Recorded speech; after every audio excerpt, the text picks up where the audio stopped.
दोस्तों, भोले भंडारी, मैं उस परम सत्ता को नमन करता हूँ। आज की देववाणी जनवाणी मंगलवाणी, मैं आपका दोस्त मंगल अलवर शाम से। दोस्तों, आज देववाणी में सुनिए। आज देववाणी का विषय है, भारत में हिंदू मुस्लिम क्यों होता है, अब ज़्यादा क्यों होने लगा। भारत में हिंदू मुस्लिम क्यों होता है? क्या मुस्लिम सचमुचों के हिंदुओं के दुश्मन हैं? सुनिए, हमारी खोज, हमारी सोच, हमारा देव लोगों से संपर्क, फरिश्तों से संपर्क, हमारे स्त्री यंत्र से निकले फिजिकल पैरामीटर्स, जिनसे ही हमारी आवाज़ आती है। असल में दोस्तों,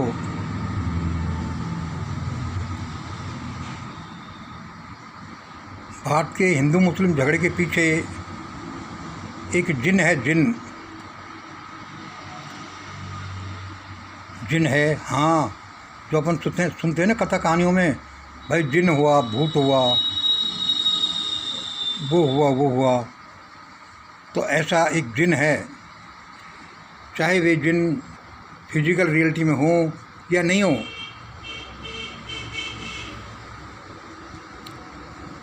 मानसिक दुनिया में तो हैं, और जो मानसिक दुनिया में हैं वो फिजिकल दुनिया में भी हैं। क्योंकि मानसिक संसार से फिजिकल संसार में आने में देर क्या लगती है।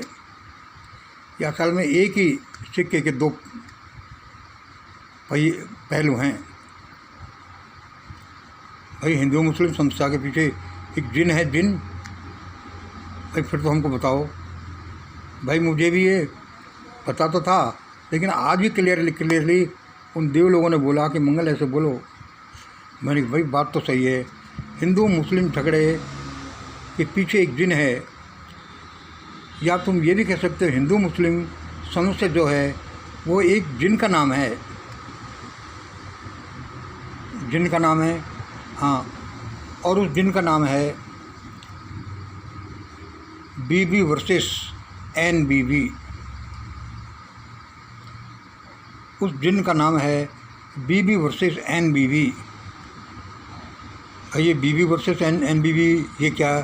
भाई, ये अभी नहीं बताऊंगा आपको मैं, या तो अंत में बताऊंगा या फिर बताऊंगा ही नहीं। उस जिन का नाम है, इस बड़ी समस्या के पीछे जो जिन है उसका नाम है बीबी वर्सेस एनबीबी। दोस्तों,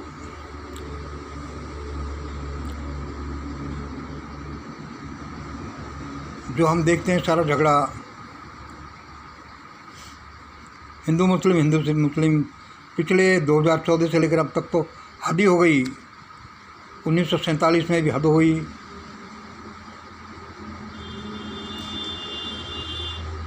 तो ये तो कोई समस्या ही नहीं है।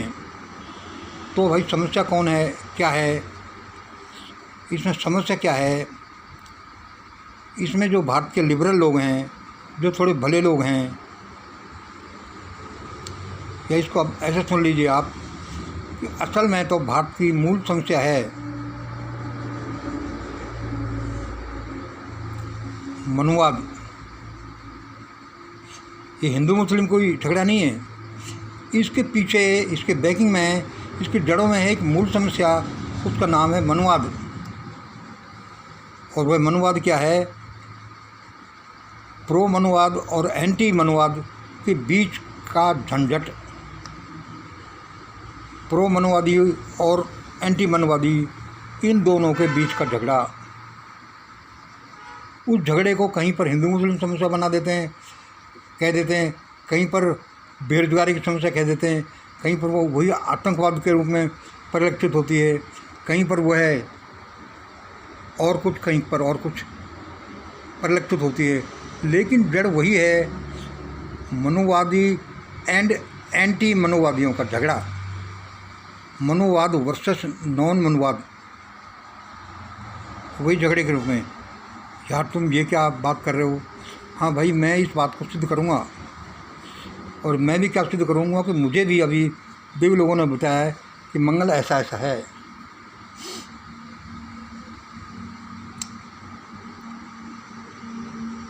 हिंदू मुस्लिम नाम की कोई समस्या ही नहीं है, कोई समस्या ही नहीं है।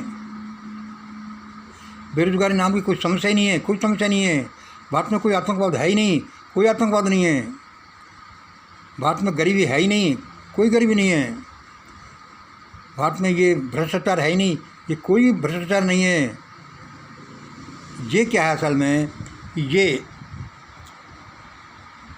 मनुवादी और नॉन मनुवादी, यानी मनुवादी और एंटी मनुवादी, इनके बीच में एक ग्रुप ऐसा है जो मनुवादी नहीं है। वो मनुवादी तो नहीं है, लेकिन उसका ओरिजिन मनुवाद सही है।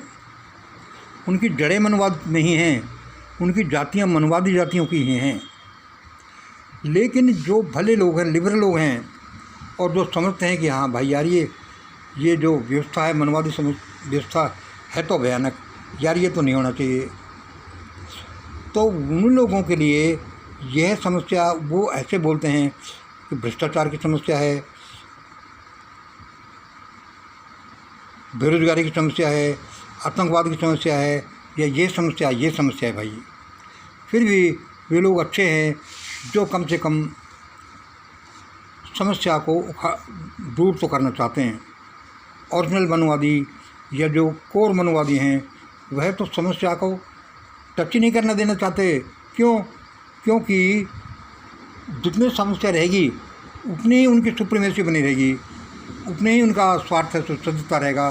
क्यों कि जैसे ज़्यादा झगड़ा मनुवाद और एंटी मनुवाद के बीच में होगा, और जितने ज़्यादा एंटी मनुवादी कमज़ोर होंगे, उतना ही उन लोगों को फ़ायदा होगा। कमाएगा कोई और खाएगा कोई, मेहनत कोई करेगा और उसका फल कहीं चला जाएगा। ये झगड़ा है। इस झगड़े की जड़ें बहुत गहरी हैं, और ये आपको समझना है कि किस तरह से कमाने वाले कोई और हैं, खाने वाले कोई और हैं, उस कमाई को लेकर के कोई और भाग जाता है। समुद्र मंथन कोई और करता है, अमृत कोई और निकालता है, और उसको लेकर के कोई शैतान चले जाते हैं। ये तो हमारा है, इसमें आपका है ही क्या। और बेचारे जिन्होंने मेहनत करी, जिन्होंने समुद्र मंथन किया, जिन्होंने अमृत का घड़ा निकाला, उनके तो हाथ कुछ नहीं पड़ता। असल में इसलिए ये समस्या है कि मनुवादी, प्रो मनुवादी और एंटी मनुवादियों के बीच का झगड़ा है, ये हिंदू मुस्लिम का झगड़ा नहीं है। अब ये क्या है, आगे सुनिए दोस्तों। इस दुनिया की, इस ब्रह्मांड की मूल चीज़ है शक्ति। कोई कहेगा कि भाई ये मूल चीज़ शक्ति नहीं है, यहाँ तो उसकी जड़ में है शांति है, यहाँ तो प्रेम है, दया है, करुणा है, यह है वह है, इस तरह का है। लेकिन दोस्तों, इस दुनिया का राजा तो सत्यम है, मतलब ट्रुथ, ये इस दुनिया का राजा है। उसके बाद में उसके परिवार में करुणा, दया, क्षमा, प्रेम, परोपकार ये सदस्य होंगे, मान लिया, लेकिन इस दुनिया को रूल तो सत्य ही करता है, सत्यम ही करता है।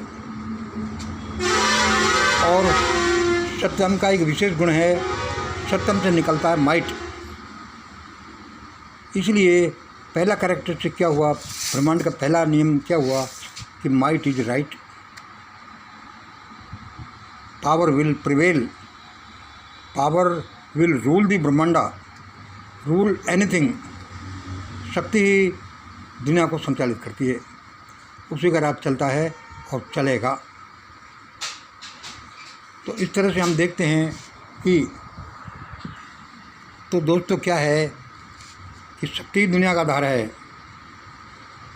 शक्ति दुनिया का सत्य है, और शक्ति है तो असत्य भी सत्य है।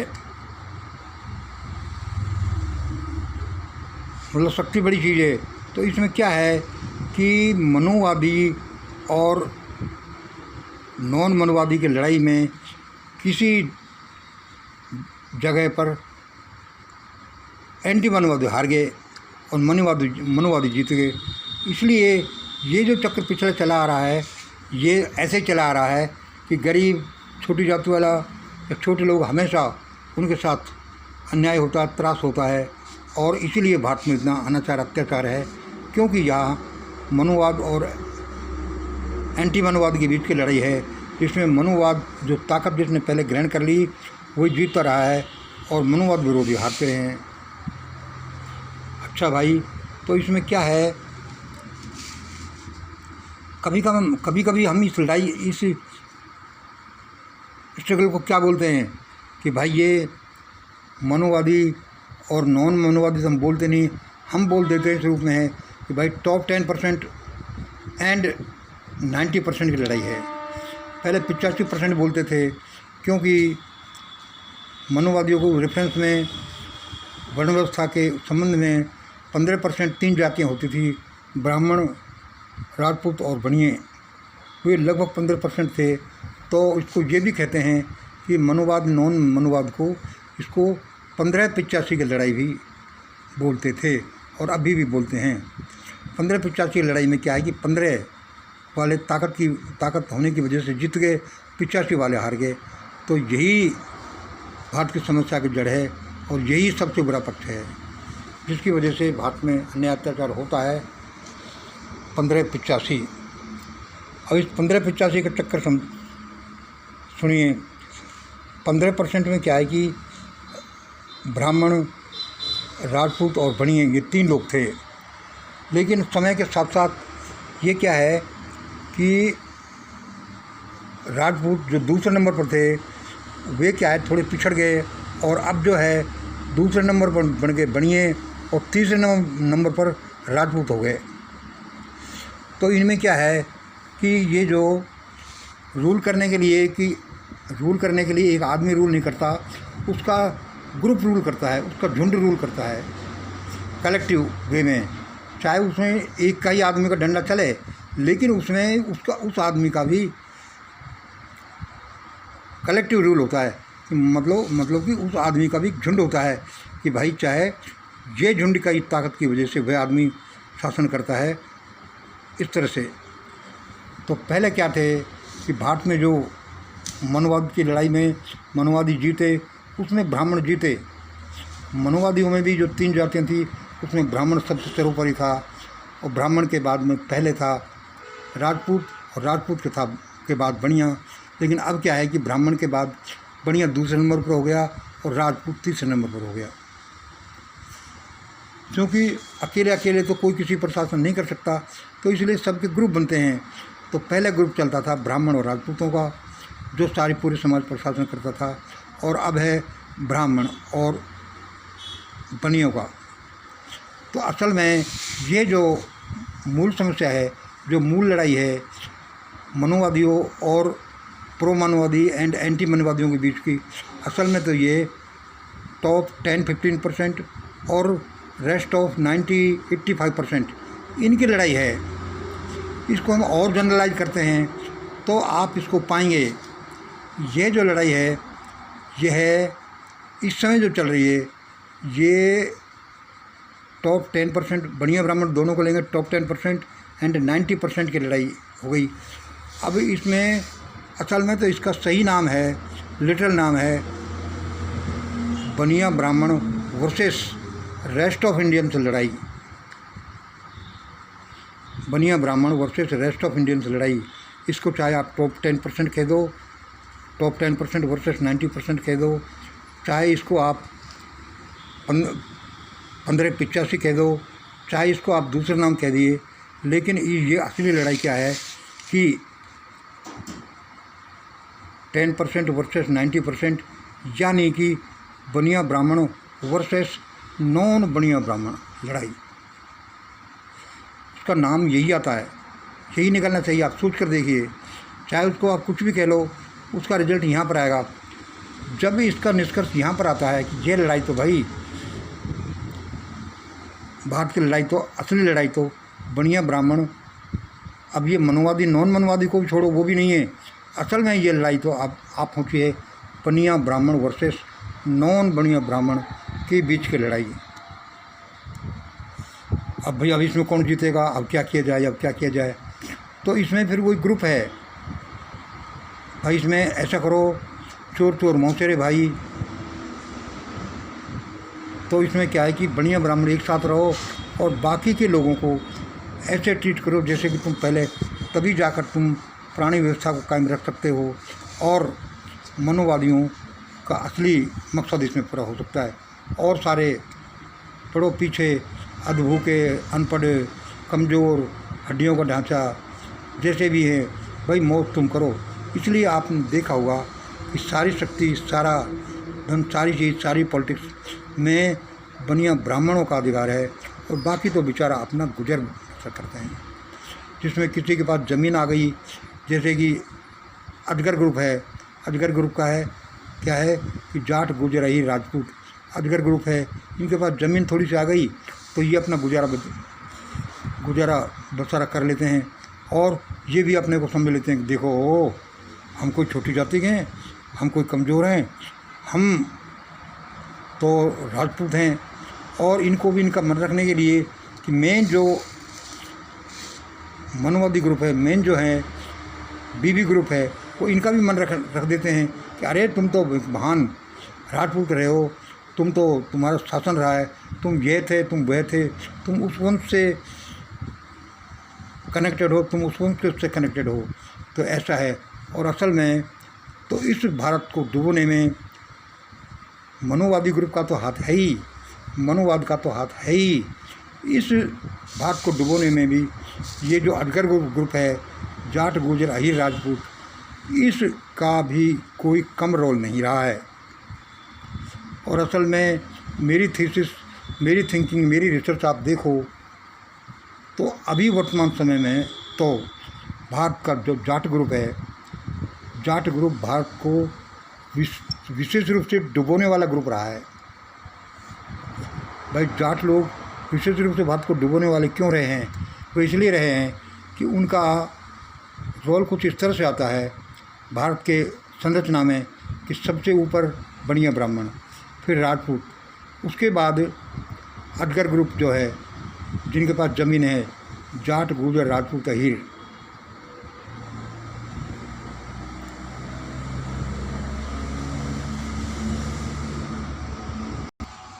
ये जो जातियां हैं अजगर ग्रुप में, इसमें भी डोमिनेटिंग जाति है जाट, जिनके पास ज़मीन है, जो वेल टू डू हैं और जो ठीक ठाक मसल पावर वाले लोग रहे हैं।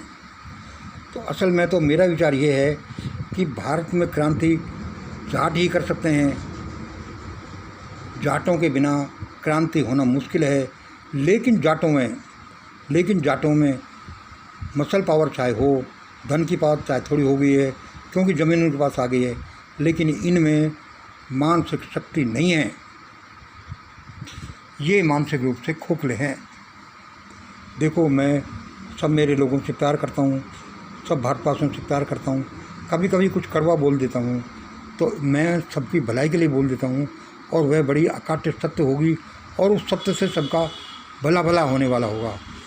भारत को डुबोने वालों में नंबर जाटों का पहले नंबर आता है। क्यों आता है? क्योंकि यदि ऐसा नहीं होता तो किसान आंदोलन जो हुआ था वह फेल नहीं होता। ऐसा नहीं होता तो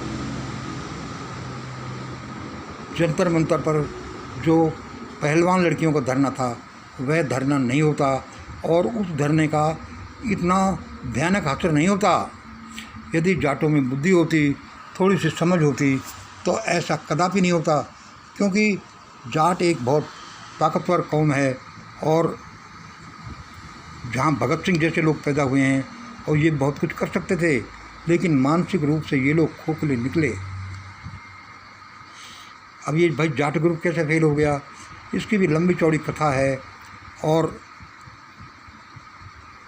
इसलिए ये इसके फेल होने का मेन रीज़न ये रहा कि ये जाट ग्रुप न तो टॉप सवर्ण बन सका, न यह नीचे वाले जैसे SC ST, lower OBC and minority के साथ अपना तालमेल बैठा सका। अब ज़रूरी एक लहर से आती है कि भाई जाट है जो देखो मुस्लिम का कितना साथ दिया इन्होंने, बड़ा बोल रहे हैं। भाई पिछले 6 महीने पहले आपने देखा होगा कि दंगा करने के लिए, हिंदू मुस्लिम करने के लिए कुछ भारत के सवर्ण जातियों ने बड़ी कोशिश की, लेकिन जाटों ने विरोध किया कि नहीं, हम मुस्लिम हैं जो हमारे भाई हैं और हम उनके साथ में बिना बात नहीं लड़ेंगे। तो मैं क्या कहना चाह रहा था, सुनिए। हाँ, तो मेरे कहने का मतलब क्या है कि जाट जैसी जाति ने तो इसको पूरी तरह से, जो ओरिजिनल सवर्ण हैं, जो पूर्ण रूप से सवर्ण हैं, न तो वे लोग इसको सवर्ण मानते, न ये जाट अपने को शूद्र मानते। बस यहाँ पर देश की गाड़ी फंसी हुई है। न तो ये शूद्र मानते और न ये इनको ओरिजिनल सवर्ण लोग सवर्ण मानते। तो ये बीच में कुल बलाते रहते हैं और यह इनकी दिशाहीनता ही भारत के लिए बड़ी घातक सिद्ध हो रही है। क्यों कि ये अपने को फिर अटैच कर लेते हैं हायर ग्रुप के साथ अटैच कर लेते हैं। तो बनिया ब्राह्मण राजपूत जो 10-15% हैं, और उसके बाद जो लगभग 15% अजगर ग्रुप है, जाट गुजर अहीर राजपूत अजगर ग्रुप है, वे भी अपने को बड़ा दिखाने के चक्कर में और सवर्ण दिखाने के चक्कर में और सवर्णों के साथ हाथ मिलाने के चक्कर में जो हायर ग्रुप क्या हो जाता है, 10 + 15 लगभग 25% टॉप हायर ग्रुप हो जाता है, उसका झुंड बन जाता है। उसमें फिर ये सारी लड़ाई हो जाती है टॉप 25%, 30% वर्सेस 70-75%, मतलब ऊपर के 25% और नीचे के लगभग 70-75%। फिर वो हायर ग्रुप की ताकत और ज़्यादा हो जाती है और ये बेचारे SC ST lower OBC and minorities कहीं नहीं ठहरते, इसलिए ये लोग पिटते रहते हैं। इसलिए इनका ज़्यादा फ़ायदा नहीं होता, इनको ज़्यादा रिप्रेजेंटेशन भी नहीं दिया जाता। अब आगे हम क्या कहना चाह रहे हैं ये देखिए। हमारा मेन आज का मकसद है, मेन बोलना है कि हिंदू मुस्लिम क्यों होता है। और तो हमने बताया कि हिंदू मुस्लिम के पीछे एक जिन है, उस जिन का नाम है बीबी वर्सेस नॉन बीबी। उस जिन का नाम है बीबी वर्सेस नॉन बीबी। भाई मैं बीबी यहाँ पर कोई औरत के लिए नहीं बोल रहा कि भाई कोई ये कहे कि भाई ये बीबी का नाम ले रहा है, बीबी वर्सेस नॉन बीबी। असल में तो उस जिन का नाम है बीबी मीन्स बढ़िया ब्राह्मण वर्सेस नॉन बढ़िया ब्राह्मण। सवर्ण कह लो, चाहे टॉप 10-15% कह लो, चाहे आप रूलर कह लो, कुछ भी कह लो, अंत में आप देखोगे कि वो यहीं पर आकर ठहरता है कि वे उनका सामाजिक नाम है बढ़िया ब्राह्मण वर्सेस नॉन बढ़िया ब्राह्मण।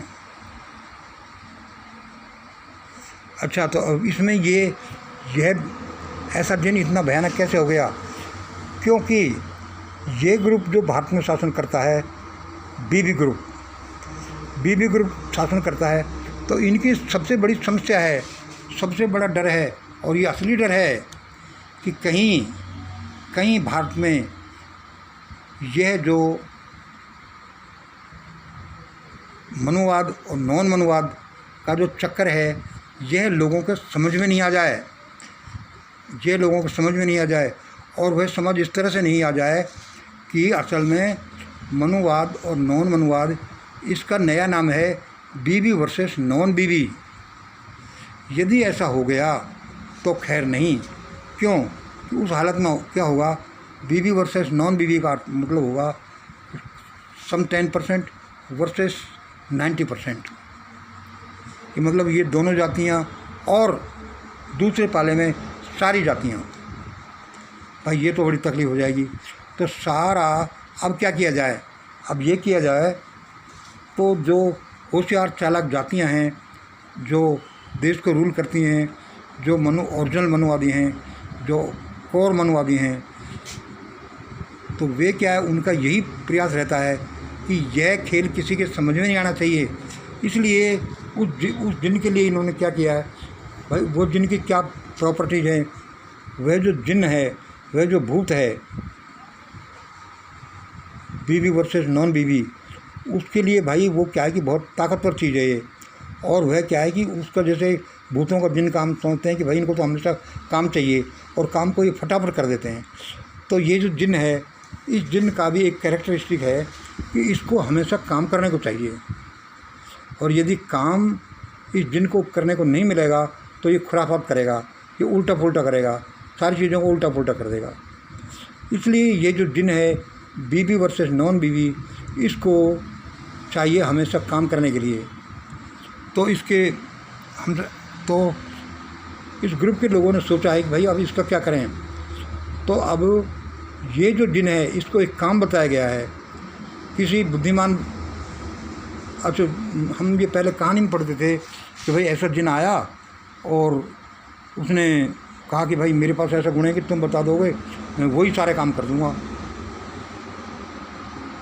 अच्छा, पहले हमारी एक कहानी थी जिसमें हमने पढ़ा कि जिन मिला, उसने कहा था कि मैं ऐसा शक्तिशाली हूँ कि तुम कहोगे उसी काम को कर दूंगा और फटाफट कर दूंगा, लेकिन मेरी एक शर्त है, यदि मुझे काम चाहिए और यदि तुमने मुझे काम नहीं दिया तो मैं तुम्ही को खाऊंगा, क्योंकि मुझे तो काम चाहिए। ये ऐसा जिन था वो, जो हम कहानी में हमने छोटा सा था जब सुनता था। तो क्या हुआ, तो बहुतों ने उस जिन को अपना दोस्त बना लिया। अब भाई हम तुम्हें काम बताएंगे, क्या दिक्कत है, खूब काम करते जाओ और हमारे काम तो मिनटों में होते जाएंगे, तो और फिर हमको हमारा बड़ा फ़ायदा होगा इसमें। तो उस जिन को बताया कि भाई तू ये सफाई कर दो, ये सामान को इधर से उधर रख दो, इसको कर दो, इसको कर दो। तो उस जिन को तो काम करते देर नहीं लगती, बताया और उधर उसको नहीं किया, क्योंकि आखिरकार वो भूत था, जिन था। फिर उसके बाद में फिर मुझे बताओ, मेरा तो बिना काम के समय पास नहीं होता, मुझे तो काम चाहिए।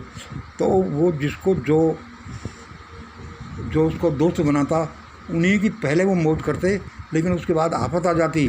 अब भाई अब क्या करें, इसको कहाँ से काम लाएं, और यदि इसको काम नहीं दिया तो ये तो हमें मारेगा, हमें मार कर खा जाएगा। तो फिर क्या हुआ कि उसको इस समस्या का सॉल्यूशन किसी बड़े बूढ़े बुद्धिमान आदमी ने बताया कि भाई एक ऐसा करो, इस जिन के लिए तुम एक कटोरा लाओ,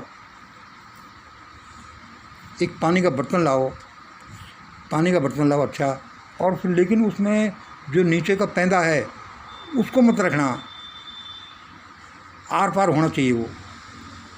अच्छा, और उस भूत को, जिन को कहो कि वह इस पानी के बर्तन को भरे। तो उसने कहा बड़ा अच्छा है भाई। तो उसको बोला कि भाई ये बर्तन तुम इसमें से, छोटे बर्तन से इसमें पानी भरते जाओ। तो उसमें पानी, उसने कहा ठीक है मैं भरूँगा। तो वह भूत, वह जिन उस पानी के बर्तन को भरने लगा, और तो बिना पैंदे का पानी का कोई है क्या, इधर से पानी डालता उधर से निकल जाता। तो उस भूत को ऐसा काम मिला अंतहीन, और उसमें भूत भी राजी और वो भी राजी, और कोई काम होता तो उससे वो काम करा लेते, लेकिन उससे भूत भी काम पर लगा रहता। भूत समझता कि भाई देखो मैं इसे अब भरूँगा, अब भरा। तो वो उसने सोचा कि भाई ये बहुत नीचा पैंदा है, अभी ये हम भर करके आएगा, अब भरा। तो वो सारा दिन वो भूत तो उस बर्तन को जो बिना पैंदे का था उसको भरता ही रहता। इस तरह से ये एक भयानक भूत है जिसमें चालाक लोगों ने भारत को लगा रखा है, और जो कोई और डेवलपमेंट नहीं होने देते, क्योंकि यदि उस भूत को उस काम पर नहीं लगा जाए तो वह भूत इन लोगों को खा जाएगा जिन्होंने उसको काम पर लगा रखा है, इन लोगों को खा जाएगा। उसको, उस भूत को तो काम देना जरूरी है। इस तरह से यह जो है हिंदू मुस्लिम समस्या नहीं, यह है इस मनुवाद और नॉन मनुवाद, जिसका दूसरा रिफाइंड नाम है बढ़िया ब्राह्मण वर्सेस नॉन बढ़िया ब्राह्मण। कहीं इस पर लोगों का ध्यान नहीं चला जाए, इसलिए इसको ध्यान को डाइवर्ट करने के लिए उस भूत को इस काम पर लगाया है कि भाई तुम असली दुश्मन, तो असली काम तो ये है कि हिंदू और मुस्लिम, इन मुस्लिमों ने देश का बड़ा बुरा किया, अरे तब ये किया, तब ये किया, तब ये किया, तब ये किया।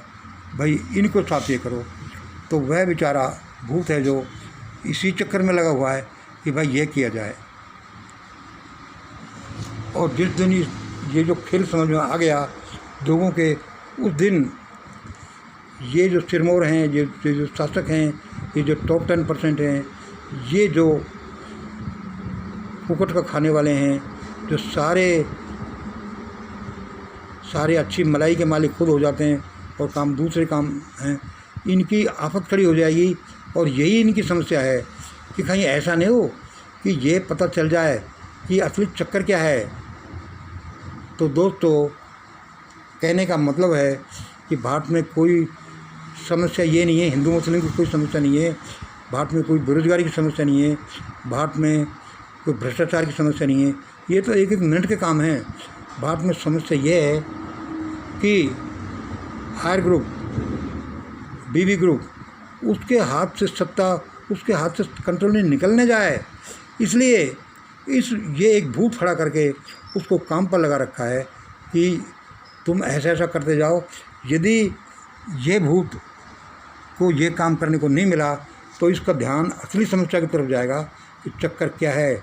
यहाँ समस्या तो बीवी वर्सेस नॉन बीवी की है, और यदि वह लोगों को पता चल गया तो इसमें बीवी की मुश्किल आ जाएगी।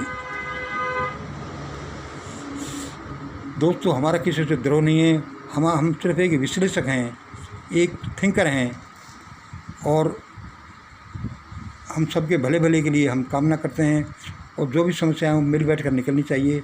और मैं आपको ज़्यादा बोलूं तो अब भारत में ऐसा भयानक समय आने वाला है, ऐसा भयानक समय आने वाला है कि यहाँ सबकी खाट खड़ी होने वाली है, और जिसका हल एक मिशन ग्रेट इंडिया नाम की जो संस्था है, मिशन ग्रेट इंडिया, जो यूट्यूब चैनल पर जो देववाणी बोली जाती है, उसी के द्वारा हल निकलना है। इसका कोई और हल है ही नहीं। यदि इस तरफ ध्यान नहीं दिया गया तो भारत में देखना, भारत में बड़ा खून खराबा होगा, और वो इतना खून खराबा होगा कि भारत में जो है इतने भूकंप आएंगे कि बड़े बड़े कॉस्मोपॉलिटन सिटीज़ बिल्कुल साफ हो जाएंगे। इतने परमाणु बम गिरेंगे, इतने बम गिरेंगे कि जापान के तो 2 शहरों पर परमाणु बम गिरे थे, भारत के सैकड़ों शहरों पर परमाणु बम गिरेंगे और भारत मटिया मिट हो जाएगा। भारत में ऐसा भयानक सिविल वार होगा कि लोग आदमी को खाएगा, इसमें कोई दो राय नहीं। क्यों? यहाँ चक्कर कुछ और है, और जिसको नाम कुछ और दिया गया है। यहाँ पर बीवी वर्सेस नॉन बीवी का चक्कर है, और उसको हिंदू मुस्लिम चक्कर में बदला जा रहा है, उसी पर काम किया जा रहा है। जिस दिन लोगों को ध्यान नहीं, जिस दिन लोगों को इसका पता चल गया, उस दिन लोग असली समस्या को समझकर उस असली दुश्मन को मिटाएंगे, और भारत में बड़ी समस्या खड़ी हो जाएगी बहुत लोगों के लिए। लेकिन हमें इसका पता है, तो हम इसी प्रयास में रहते हैं कि भाई किसी का भी बुरा नहीं हो।